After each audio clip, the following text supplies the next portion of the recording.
కుటుంబంలో ఐక్యత లేకపోతే ఏమవుతుంది చెప్పండి? వాడ కాదు కదా చెప్పండి, సీపురు పుల్ల కూడా కాదు కలుగుతుంది. యూనిటీ లేకుండా వీళ్ళు వాడ కట్టగలరా?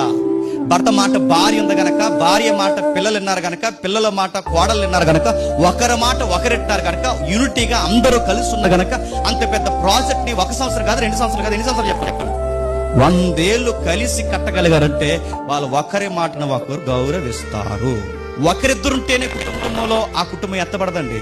కుటుంబం అంతా యూనిటీగా, కుటుంబం అంతా కలిసి ఉండాలి. తల్లి ఉండాలి, తండ్రి ఉండాలి, పిల్లలు ఉండాలి, కోడలు ఉండాలి, కొడుకులు ఉండాలి, అందరూ కలిసి ఉండాలి. ఎక్కడ ఉండాలంటే సంఘం అనే వాడన కట్టే పనిలో ఉండాలి.